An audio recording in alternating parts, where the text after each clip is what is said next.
This is the INKPULP podcast.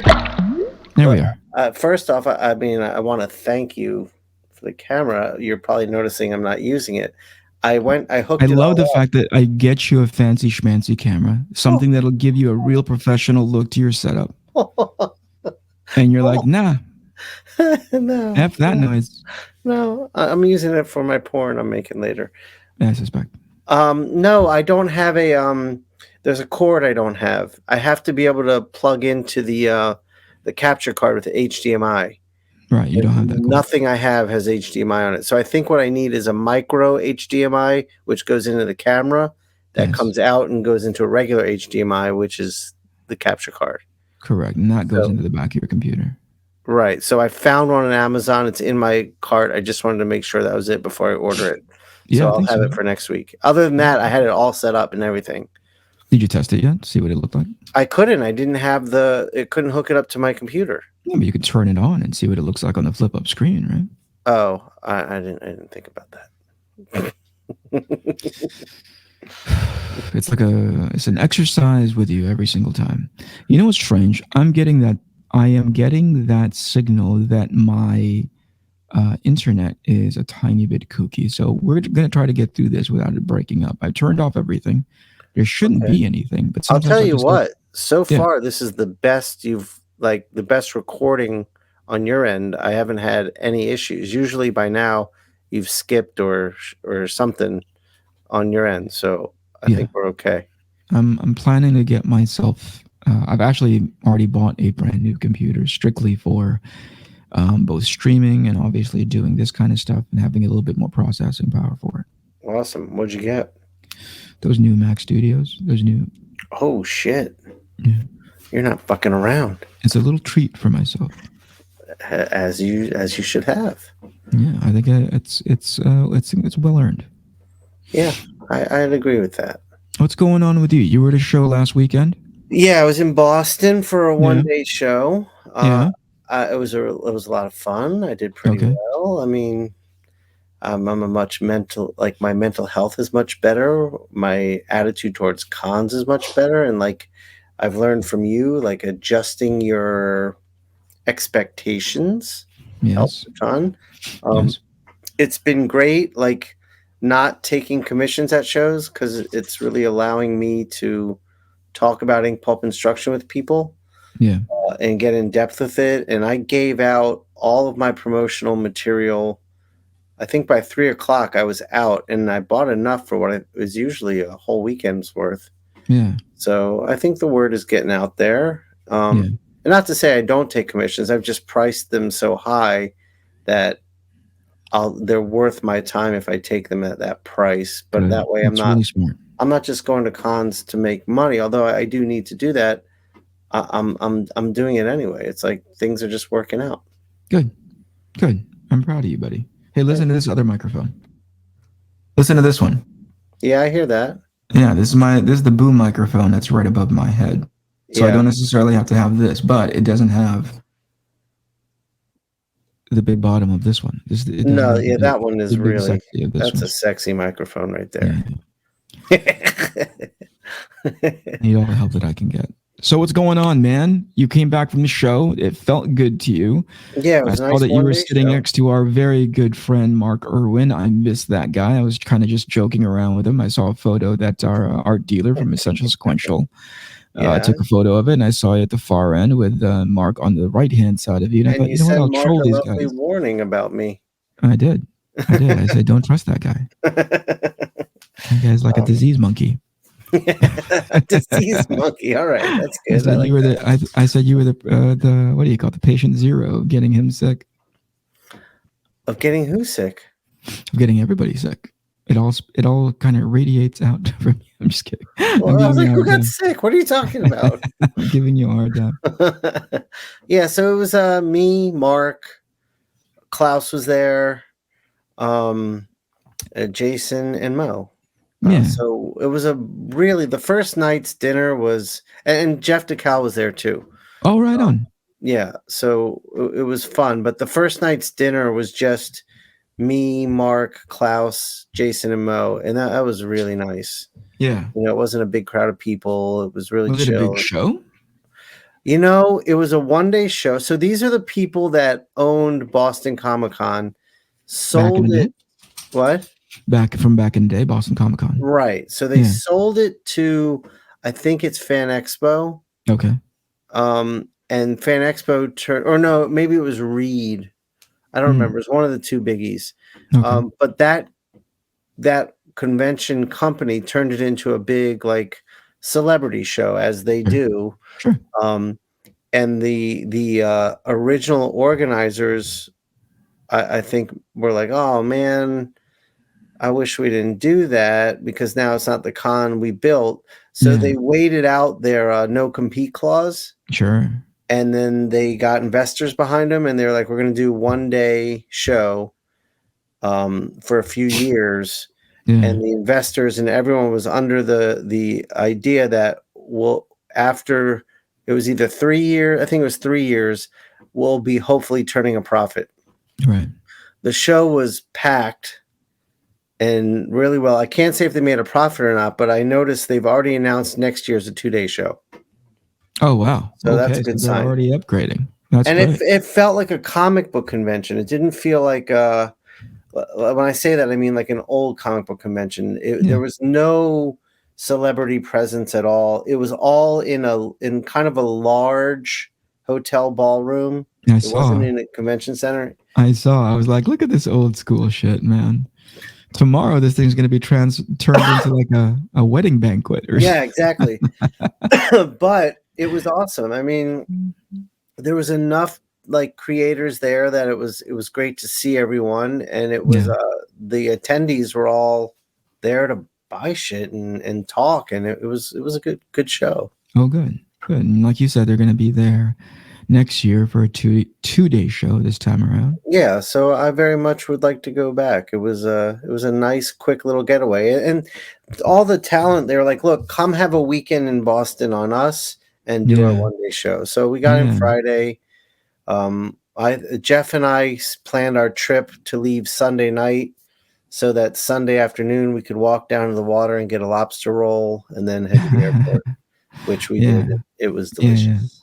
Do you know that's how I effectively landed my wife? With a I lobster s- roll? no. Well, our second date was me flying her out to Boston from back in the day from California. For a con or just No, for a visit? just so I can literally like sweep her off her feet and took her to Boston. I What made remember you having choose Boston? I think it was because the week previous or 2 weeks previous we were at a show there. And I was taking photos and being like, "Wow, this is a really nice small town." It may have been only the third time I'd visited, but it was definitely one of the first times I was sort of recognizing the really sort of intimate nature of that city. Mm-hmm. Mm-hmm. And having that my wife had never been, I said, "Hey, you know what? I'll take you here someday." And lo and behold, after I got back, 2 weeks later, we were back there and hanging out.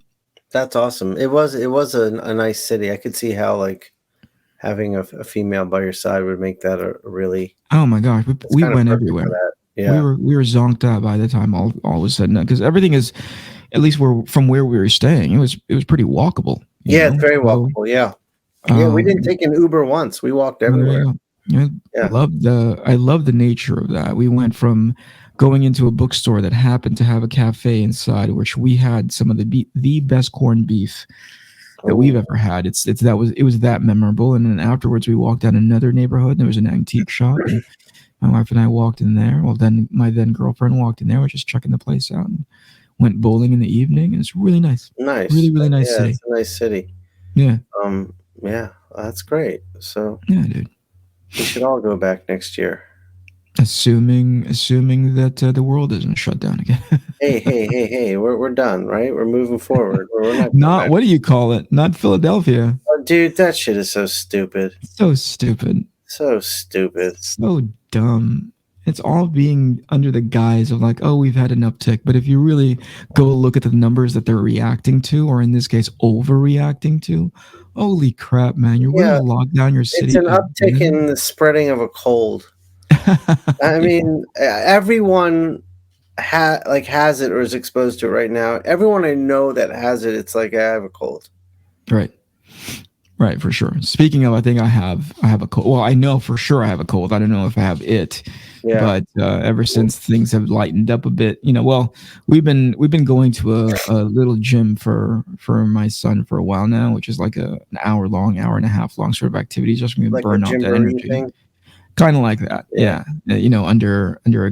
With a coach and all that bit, but a couple Oh, times. okay. This is my second time, and I think in about 3 weeks that I've gotten cold, and I've gotten a cold. I'm like, this freaking kid.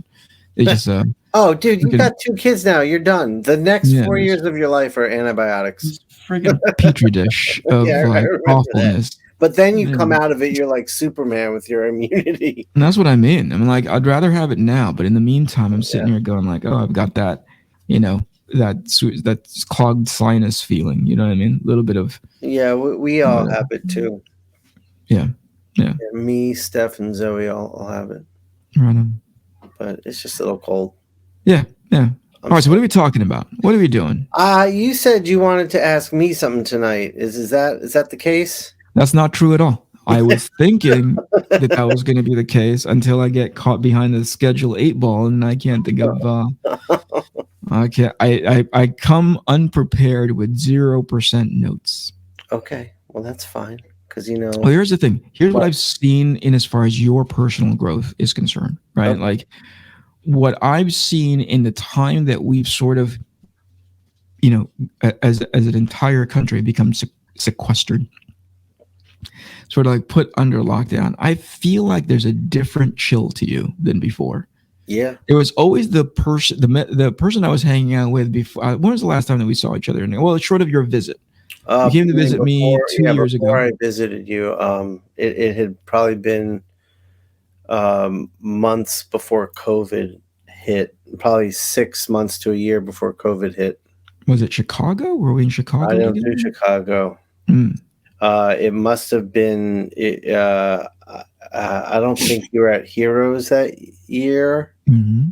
I don't think, and I didn't do Emerald City. I don't. I think it was probably a year before COVID hit. It was. Holy cow! It So was it's a been some while. time, right? Yeah. Yeah. Because I know, you came down here with your engineer and set the whole interview up. So I think that was the last time that you and I had seen each other face to face. But at a Yeah. show, Yeah. I can't even remember. That's how long ago it was. I can't even remember the last time that Yeah. we I talked. can't either. I can't. But here's the thing: the when I knew you way back when, I still have enough of a memory to recall this. But you were a guy that was working on your chill, and I could tell. It was like, oh yeah, Shawn's fairly. No, I remember we all went to Vegas together. Yep. Anyway, so you were always a guy, but That's this had right. been well implemented by the time we saw each other in Vegas, right?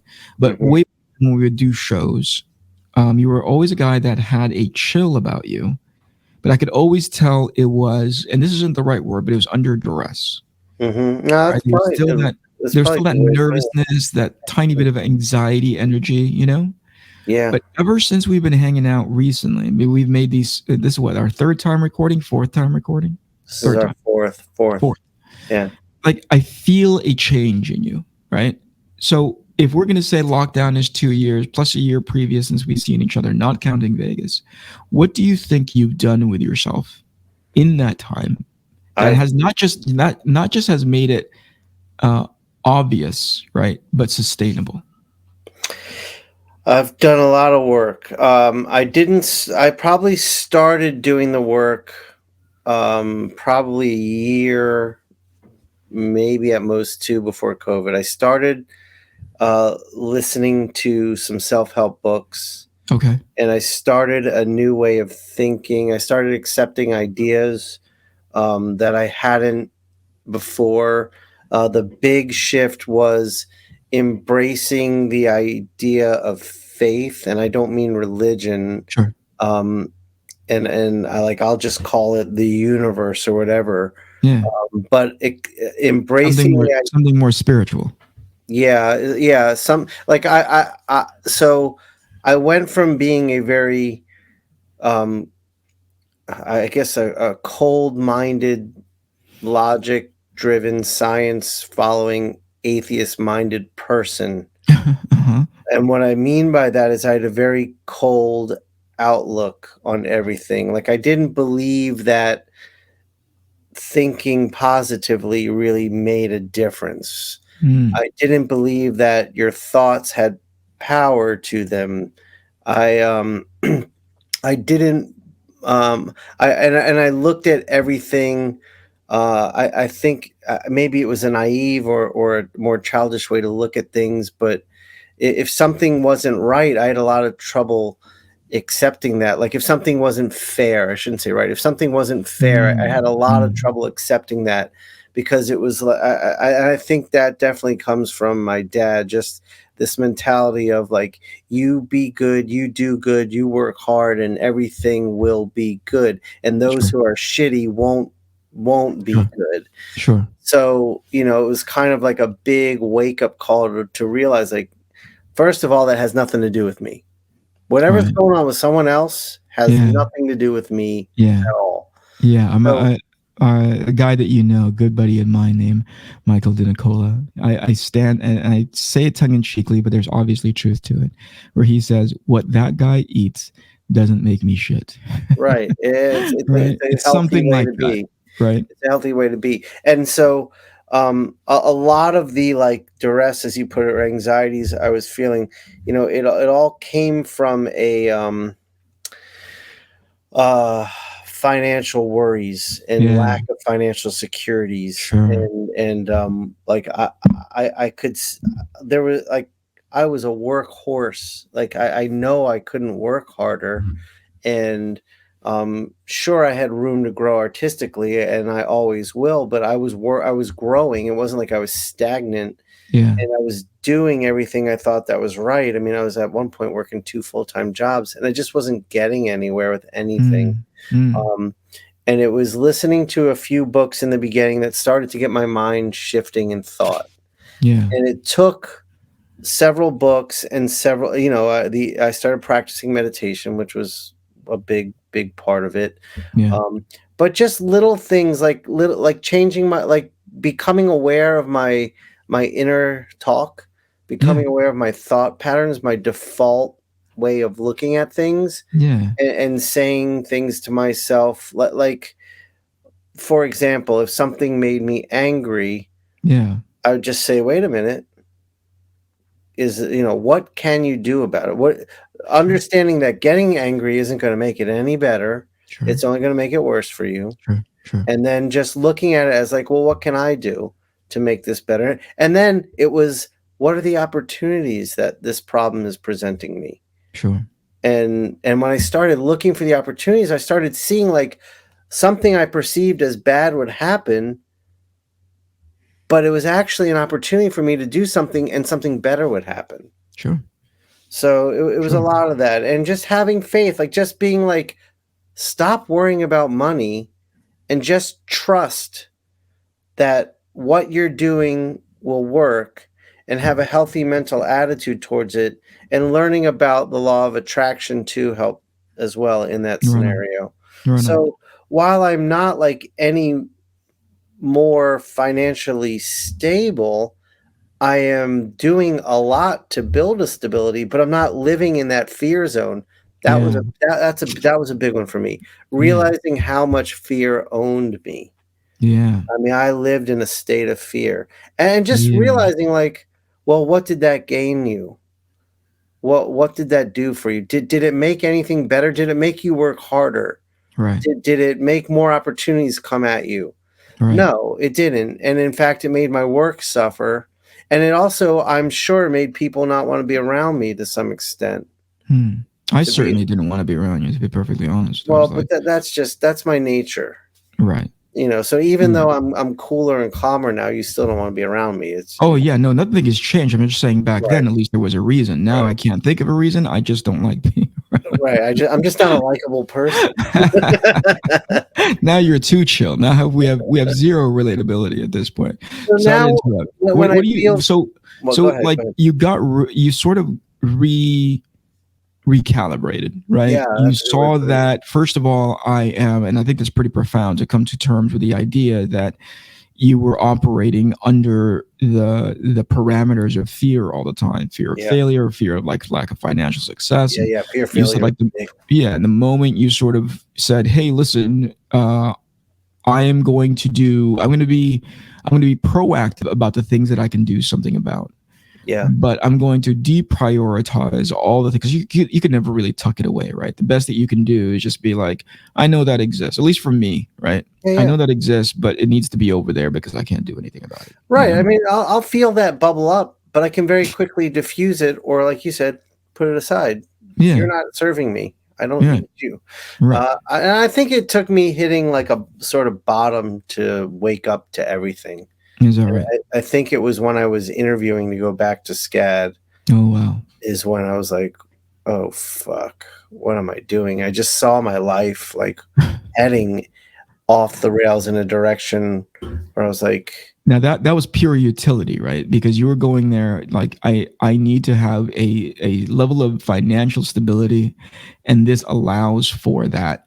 This is an opportunity and an avenue for that. But something inside of you, there was a tripwire that made you go like, whoa, this doesn't feel good. This isn't right for me. right. Yeah, it was when I went down, like, I interviewed, um, through Skype. This is before COVID, Sure. and, I remember, like, they were, like, specifically telling me to wear a suit, and I was like, "What the fuck?" And I was Really? like, "Yeah, yeah, for a Skype." Scared? Yeah, dude, so after that interview, they said some things to me that really ate at me, like, they told me my social media and everything INKPULP would be, like, under uh they'd have control over telling me when I can't what I can and can't post. Okay, that's And I too was like, much. "Well, I'm not giving you my brand. That's just not gonna happen." But I Right. went down to the school to do a lecture, Yeah. and I saw everything, and the everything had changed since when I left. Like, it was I bad love when I that left. campus. I love that campus. That The place was campus pretty is cool. gorgeous. Yeah. Yeah, but it was the people. I ran into an old colleague of mine in the Mm. bathroom, and he looked at me in shock, like, "Shawn, what are you doing?" He's like, "You got out. Why are you here?" Like, and I saw fear in him. I was like, "Oh boy."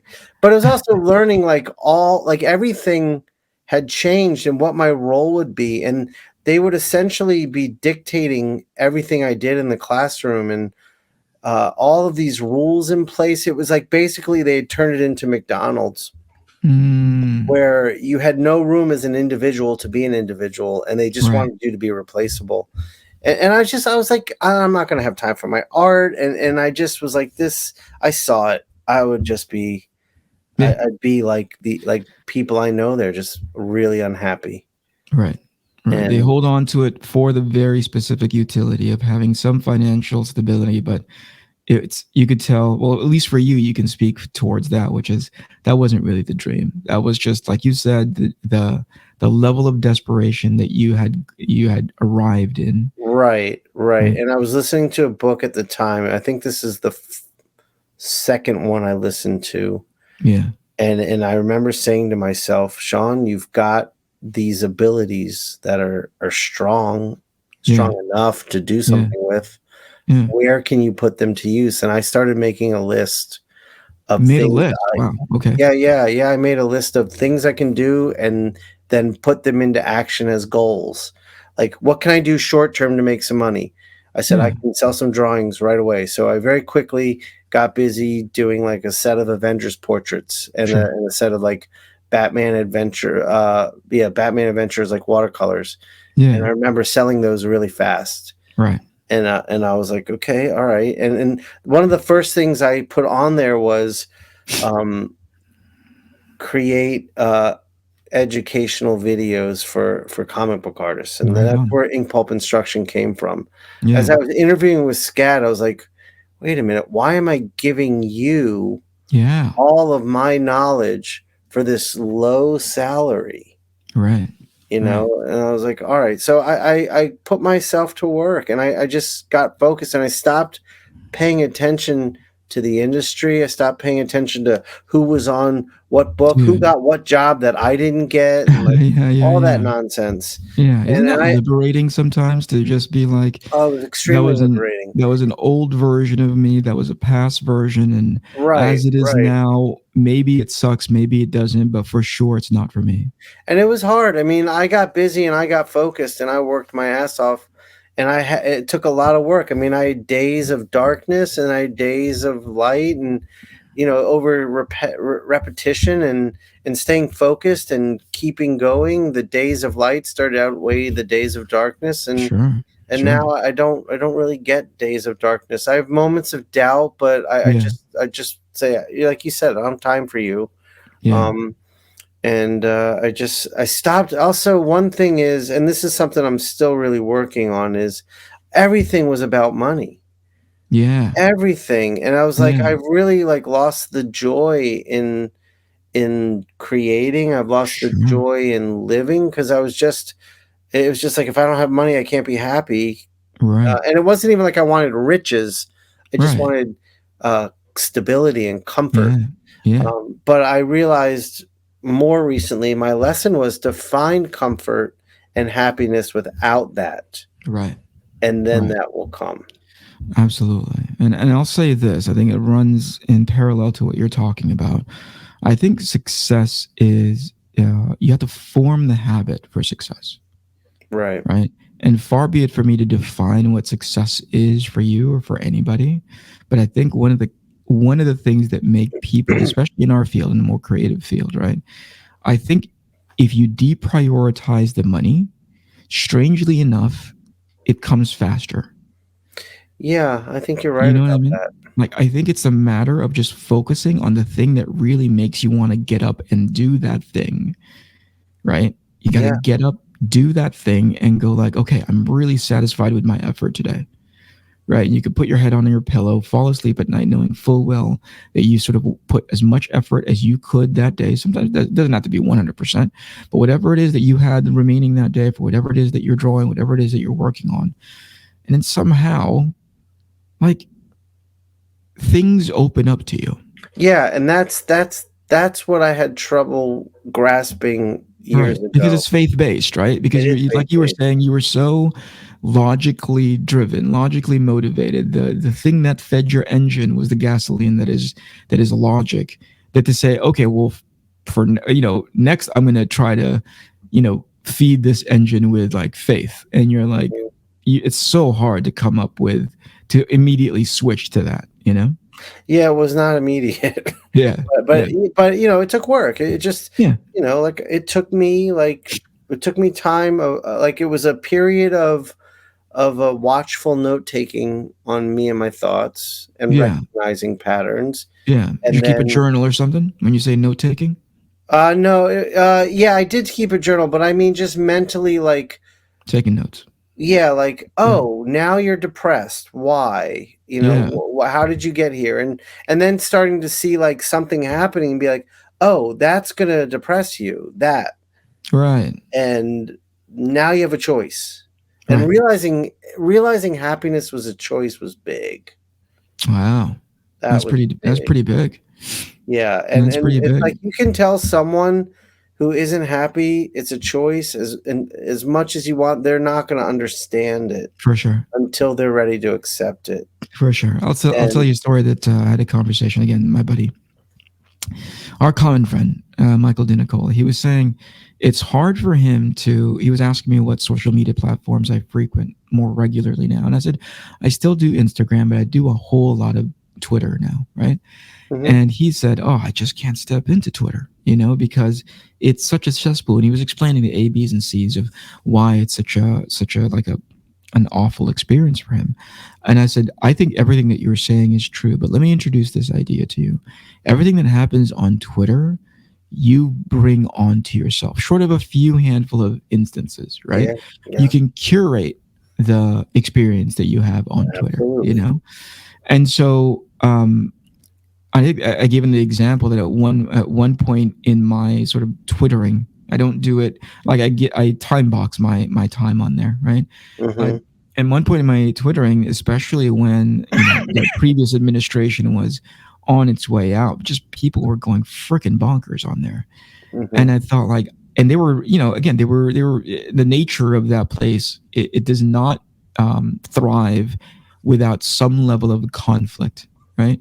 Mhm. So all they were doing was, retweeting their echo chambers, and it Mhm. just got to be overwhelming to the point where Mhm. I just started unfollowing everybody Yeah. because I didn't want that experience anymore. So Right, right. this goes to your point of like, you choose for yourself the emotional state, and it's rare. There's a few, I think, a few notable instances in by which sometimes that emotional space that you're occupying isn't automatically yours, but if you're aware of it, it's easier to sort of like get yourself back to center, But you choose for yourself the kind of emotional space that you want to be in more often than Absolutely. not. Some people go like, "Oh, I open Twitter and I just get so anxious," and I go, "You chose that for yourself, not just because you Right. open Twitter, which is a mechanism in and of itself."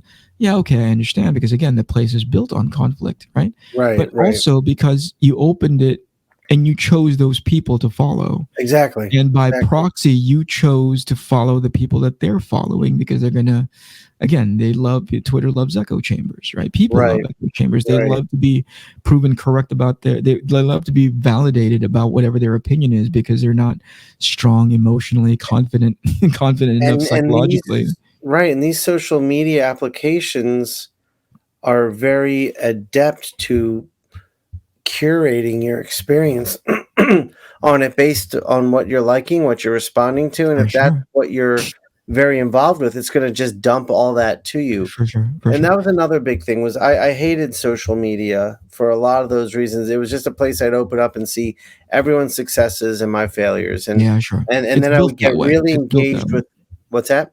I said it's built that way to show off everyone's successes and give you a Right, feeling of like, look and how but amazing somebody else's life is. right, right, exactly. And I would get very engaged with, maybe some social ideas, some political ideas, and just like, yeah, get into all that. And when I hit that bottom, I was like, wait a minute. Here you have these tools that are going to allow you, now that you're thinking more like a business person and an entrepreneur for your art, Yes. you've got these wonderful and amazing tools Yeah. to spread your business with. Sure. Learn how That to sounds use them. that sounds gross. Spreading your business, but okay, go ahead.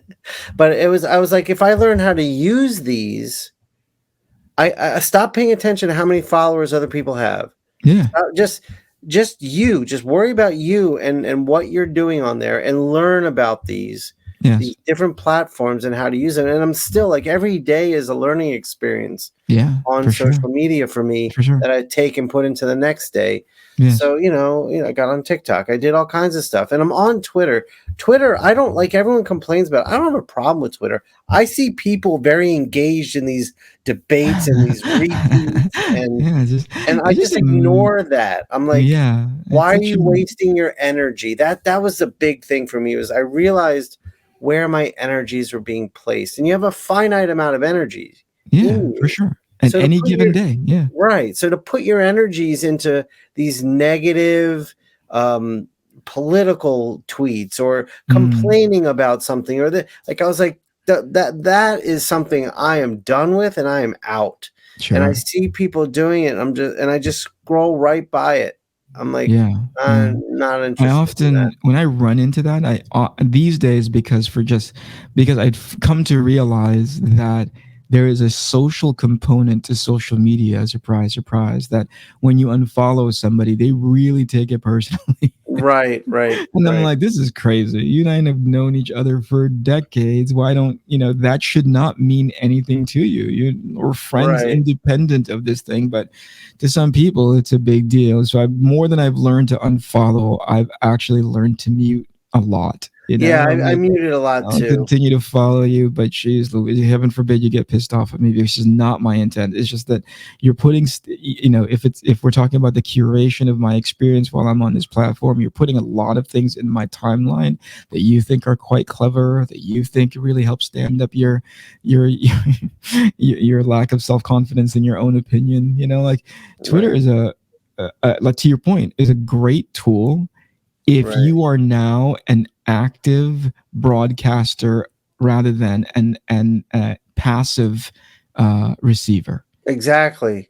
Does that make sense? Twitter's a platform I still don't feel like I use it well. I don't get a lot Mm, of engagement on it, and I mm, just haven't cracked it. I have, but part of that is I put my energies deep into Instagram sure. and now TikTok, Sure. Both of and those are viable. I mean, it could be argued, some people would, that Instagram's slowly starting to fade because the yeah, algorithm effectively broke that platform. And then, right. But now, Twitter has become such a poop show that people are right. avoiding it, But right? TikTok, I'm doing really well at. Good. I mean, it took me a while, and my daughter taught me some things, and I started learning about it, and I was like, "Okay, this is a great little platform," and I'm ready for the next one to pop up. I mean, Yeah, of course. it's it's great, and I remember like a big shift in me. I remember like my daughter was complaining about the algorithm, like silencing her on something, and calling them like calling them names who own the platform. Like, hold on a second here, what we all really have to realize is Instagram is this person's business. Right. It's not mine.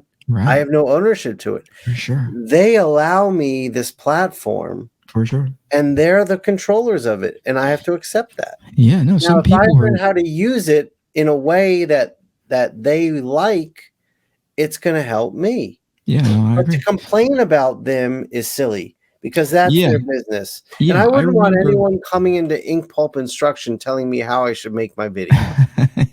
I remember somebody getting super upset because the algorithm changed for Instagram. They're just bitching and moaning. And I said, like, so basically you're complaining about a free a Exactly, and it's free free. service, Exactly.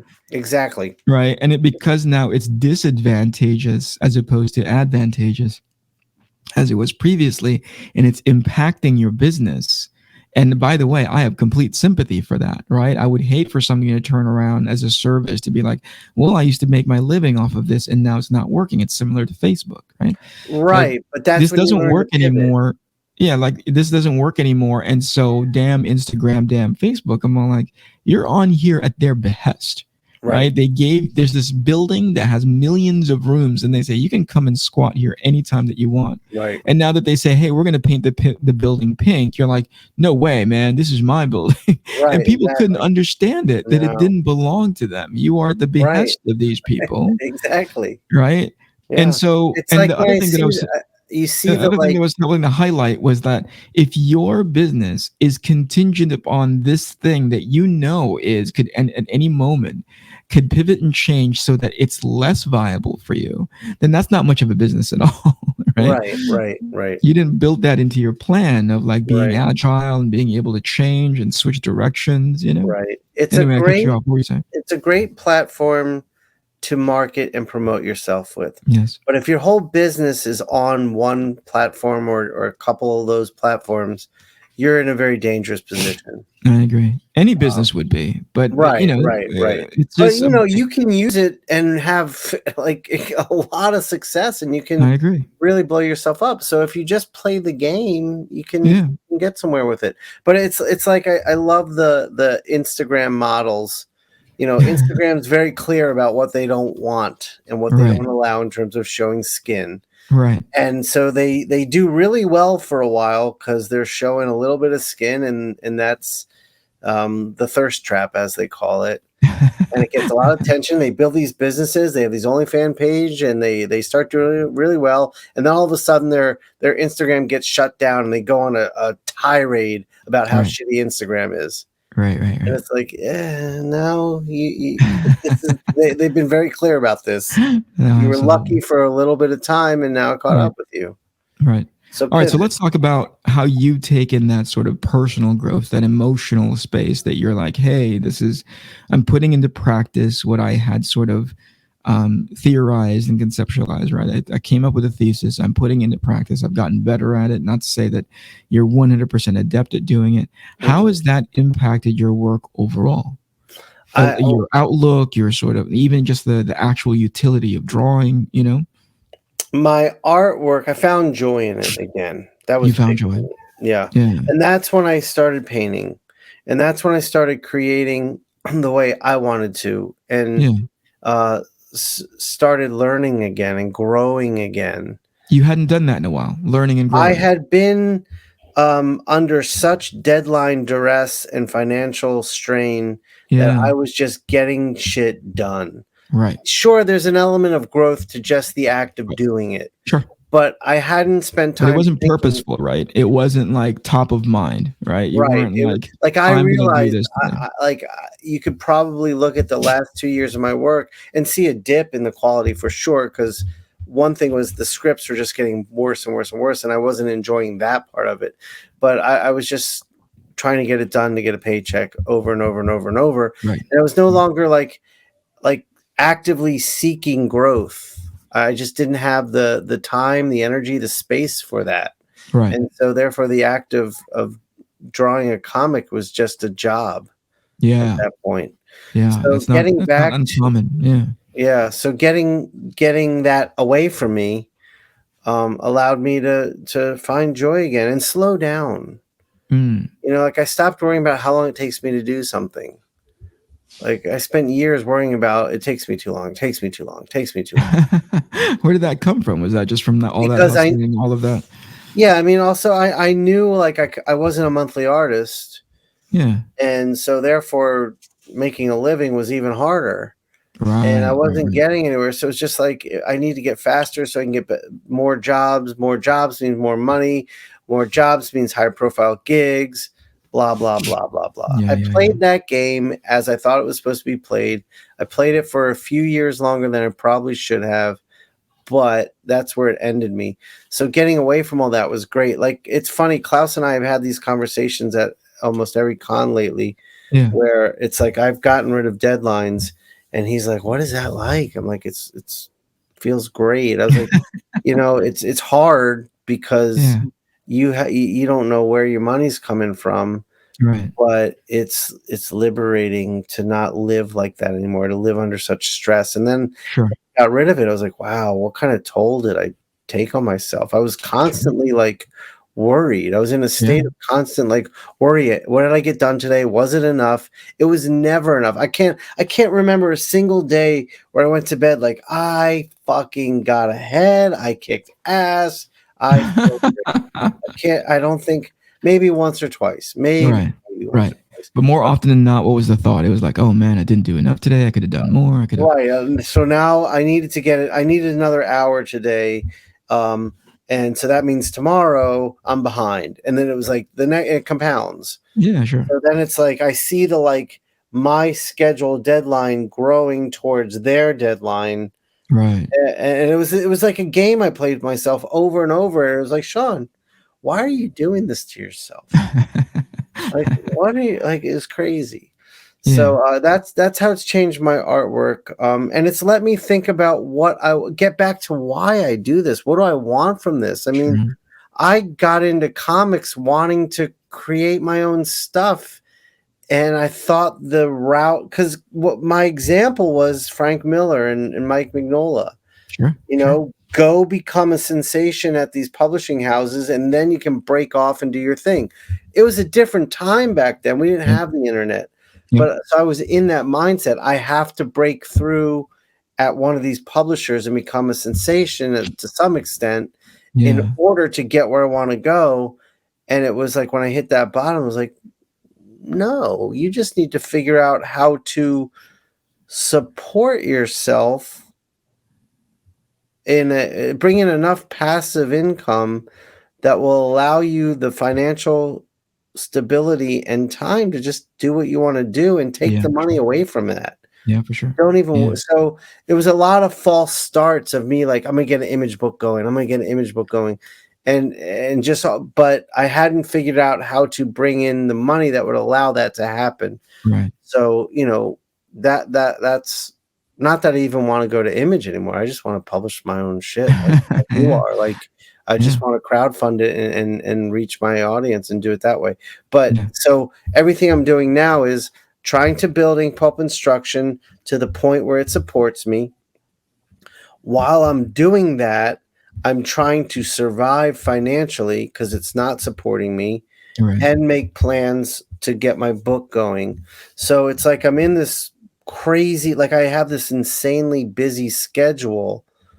Um, I don't have a lot financially to show for it, but I'm also at peace now. Like Yeah. I'm okay. Like I go to bed at night, like today, like for example, I had a lot of hiccups today, but when I go to bed tonight and be like, you did a good job today. Like Yeah, sure. I opened up Photoshop, like I'm making a new print. So I have this ink drawing I did. I opened up Photoshop. I started to do my flats, my color separations. Photoshop just updated. I had forgot, and I don't know why Adobe does this. Every time Photoshop updates, Yeah. it defaults the lasso tool to alias. Holy cow. Okay. So I picked up on this before because after I do my flats and I grab a color, I noticed the edges are blurry. Yeah. I'm like, fuck, Yeah. I gotta go redo my flats. So about halfway through my flats today, I was like, wait a minute, it updated, and I zoom in. I'm like, fuck. So I was like, that's okay. I just deleted all the work, Right. put one color down, saved it. I was like, now I'm gonna move on to this commission I got to work on. Sure. I didn't get as much done on anything as I wanted to, but I got a lot done, Yeah. and that's all that matters. I mean, I'm fine. Yeah. And I'm, it's like I had these podcasts, like nothing is causing me stress where I'd That's be wonderful. freaking out, like anxiety. I'd be riddled with anxiety You'd be by different. now. It'd be different 4 years ago, 3 years Yeah, ago. completely. Because that's the state of mind I lived in. But now it's Mm. like, "Oh, I'll go to bed fine. I'll be happy. And I'll get up ready to get at it tomorrow. And like old me would have been like, I really need to put more time into this um, commission tomorrow and get that really moving more. Yeah. But I did a mural and there's a couple little touch ups I'm going in the morning to do. And old me would have been like, I got to get there, get that done, get the studio. And now I'm like, oh, no. I'm going to go. I'm going to Yeah. have some fun doing these touch ups because I don't know, just holding a spray can and spraying paint on a wall feels good. Yeah. And the guy who owns the restaurant, I've become friendly with, and I want to chat it up with him. And I've also noticed that slowing down and connecting with people instead of being like, I got to get from here to here to here to here Yeah. makes you feel better, Yeah. makes opportunities happen. Sure. And it's what life is. Like that's what that like finding joy in the moment. And that's another I mean, I'd heard that and through years of yoga, it was always about get into the now, get into the now. And I Sure. never really could get there. And I think now I'm starting to see it's starting to have moments where I can do that. And Sure. that's what the con was like for me. I was just in the moment. The past few cons, I'm not like, all right, who's going to come up and buy something? Who's going to buy something? I'm not doing Were you commission. really in that space? Yeah. Yeah, you know that. That's all I talked about at cons was like I didn't make enough money. Like I needed to make this. But now I'm just like, someone comes up, let's chat and let me get to know Right. what your interests are. And like I'm talking to someone and if it seems like they're interested in if they draw or are artists, then I'll just ask them, do you draw? And yeah. And then, oh, well, let me tell you about this. And here's INKPULP Right. instruction. And Right. That's if cool. not, just, let's shoot the shit. Yeah.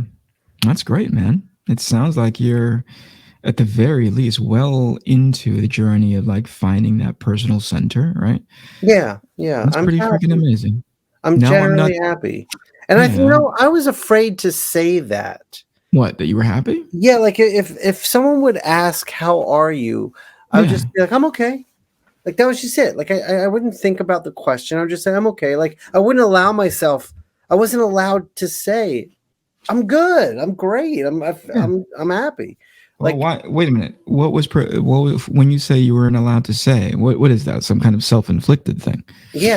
I mean, I wouldn't allow myself You wouldn't allow yourself, to say yeah. it. Like I don't Yeah. know why. I mean, that's something I need to explore more of. But like now, like Steph texted me earlier, "How's your day?" And I was like, "Great."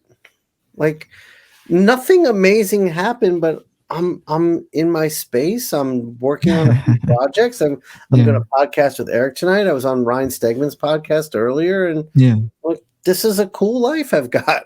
This is a great day. Yeah, it certainly could be a whole lot worse, you know? It certainly A could be lot like, worse. Yeah, you I mean, know? I've got it pretty damn good, Yeah. Yeah, and yeah. Well, that is new to have I was that, to be able to say that and believe that. that's awesome. I was gonna say I was really super apprehensive and not really looking forward to hanging out with you the next show that we do. But Because of now my negativity? you're kind of turning me around. You're kind of turning me around. Alright, Eric might wanna hang out with me next. When are we we're meeting we're gonna be in SuperCon? No. MegaCon. MegaCon, right? We're gonna be in MegaCon in Florida in a month. Yes, yeah, I'm Little very less than, excited little about more that. than. Yeah, just actually exactly, it's like the 17th is the first day or something like Oh, that. there you go. I'm really looking forward to that, Shawn. Me Not too. necessarily for the con, but obviously for the company. Yeah, The con no, I can, mean, con that's can just just be it. like whatever, you know. And the funny thing is, that's still my attitude. That had been I'd been pretty consistent about conventions.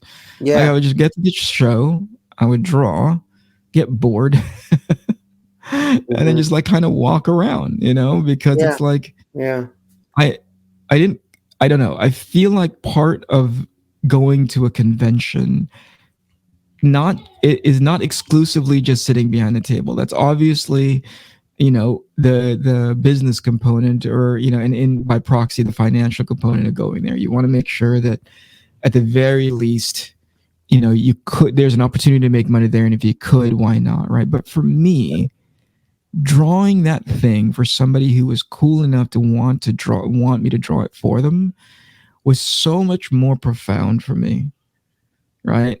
And I took a more kickback approach to it, not because I didn't care about the drawing, because I knew if I had to make something pretty or over render something, it just wouldn't be into it. So I drew the thing that I felt like drawing for that person. I hope they could see that the quality was in there. But more importantly, when I would go to shows, I didn't want to make it exclusively about sitting behind a table. I yeah, wanted to go to a show and be like, hey, this is cool. That's cool over there. I want to see right, that. You right, know, and yeah, sure, eventually it starts to sort of lump in together. I don't know. I can't remember the last time I saw a t-shirt tower, you know, like, but right, but it's like at the very least I can say I had the experience of being able to walk around in a show and see things that you know, far be it, my intent is not necessarily to go see the friends that we've come to know over the years. It's nice to catch up, but I like being surprised by those new artists in Artist Alley.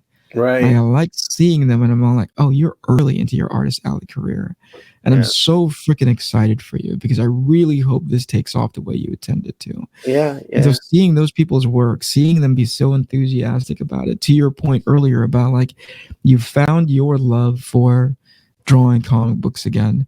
Those little instances give me an appreciation of what it means to be in our. I don't say this lightly, in our privileged position as sort of long in the tooth guys who have been working in the industry for a while. yeah, And you run into these guys who maybe this is their third show, maybe it's their second, right? yeah, Maybe less, maybe more. yeah, But you know they're early in their convention career, and it's all they could do to hope that somebody looks in their general direction to pick yeah, up a yeah, book or, you know, have that conversation and sell their sure. stuff to you. I love being that guy. I love being that guy to be able to say hello. Absolutely. I mean, honestly, it's a big part of ink pulp instruction is I do want to literally help people like speed up that time period for them of like Yeah, wanting to get in to getting in to staying in. Like yeah. if I can offer any teachings or I mean it's giving back. Actually, no, actually, your name came up in a most recent conversation with our good friend Guillermo, right? Oh yeah? Yeah, and we were talking about, I can't remember how your name came up, but it did come up. And Guillermo suggested something to me because I was talking about as an artist, you spend so much time because, you know, because of the nature of our conversation, I was saying like you spend so much time getting good at your craft, getting so like honed in and polishing all those little sharp edges so you become relevant, memorable, Mhm, hireable, whatever it is. mhm, But by the time you get to the other side of that, early in, like, you'll have multiple stages in your learning, right? In your sort of journey through becoming a better craftsman, right? Some are highly marketable, some are not, right? But certainly you go through these stages. But at that first stage where you're finally are marketable in the space that you want to be marketable in, right? mhm. Nobody teaches you the business part. It Right. doesn't. It doesn't. It's so all consuming getting good at your craft Yeah. that by the time you get to the other end, somebody goes like, "Well, do you think this is a fair price for what we're paying you?" You Right. know, Right. and you just kind of go, I guess I've never really thought about what's fair, what's whatever. I remember meeting. Do you remember Sarah Richard, a really really great artist? What's the name? Sarah Richard, Sarah Sounds Richards. sounds familiar. We've met her a handful of times. Great gal, but I remember meeting her for the very first time. I think at a Chicago Comic Con, in which I had seen her work online. So I went to go visit her at her table, right? And so I went over there, and some guy was haggling with her, right? And Sarah was sort of just like, new to the scene. So it may have been the second, fourth time. She's a old, tabling is old hat for her at this point. But let's Mhm. say less than a half a dozen times. This was maybe her third time doing it. I can't remember how she tells that story, but she told me this. She was like, I was haggling with a guy, or a guy was haggling with me, and I kept trying to, like, well, maybe this. And I think finally she folded and she said, okay, then this rock bottom price or whatever it was. Or at the very least, the guy stepped away and said, like, well, let me think about it. And after looking through her stuff, I don't know what compelled me to do it, because it can come off sort of like opinionated and arrogant.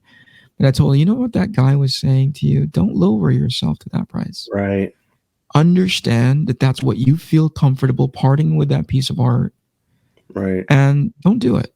It's not Right. going to end up paying off for you later. As a matter of fact, you do it enough times, it starts to really degrade your confidence and self worth. Yeah. Yeah. And I did She, that. I she did told that. me about that later on. What a profound thing that was for me to say that to her. No, mind you, she didn't know me from Adam. Right. But I Right. said, don't do that, right? So in spirit, that's the kind of business acumen that they don't often teach you Yeah. as you're getting better at your craft. Your lessons often are in the orbit of, like, here's how you do lighting, here's how you do compositions, here's how you do rendering. But Guillermo suggested to me, you know what, that may be a great component, might be a great module for for your instruction. You mean to do a video on the business of stuff? Absolutely. Yeah. Oh, it's in my list of like topics I want to cover. Absolutely. Yeah, I think I think that's it's well worth it. one of the most important ones, especially I agree. now, because now more than ever you need that business acumen. Absolutely. At the very least, have a jumping off point. It might be sort of rudimentary, right? It might not necessarily be the most advanced concept, but at the very least is a jumping off point, because a lot of kids, they don't see that. You go to school for art, and you pay a ton of money to get art instructions from different institutions, but it's rarely ever part of the curriculum going, like, you go through like how to prepare a portfolio, but you never, like, how do you sell yourself? How do you make sure that Right. you're getting the better end of the deal, or at the very least a fair shake when you walk into a room? How do you quantify self-worth so that you're not overly underselling yourself, right? Right, right. And Yeah. I mean, I do get a lot of DMs through instruction asking, like, you know, business questions like that. So it's Yeah. definitely one I want to film. I am trying to figure out who to film that with, because while I've Sure. learned a lot in the past few years, I still have a lot to learn. That's definitely my weak area Yeah, for is sure. business stuff and marketing. Yeah. Um, but Consider that it might not be one person. It might be like a No, no, that's what I'm thinking. It'll be yeah, several, like just the business of comics with this artist, the business of comics with this artist, and for sure. so on For and so sure. forth. So yeah, that's Yeah, that's definitely on amazing. my list. I Definitely. hope it comes to pass. If there's anything I can do to help you out on that, I'd be happy to. I will. In fact, we should probably do one of those with you.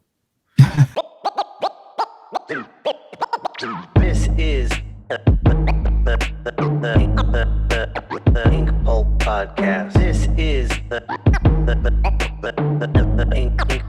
INKPULP podcast. Comics, hip hop, life,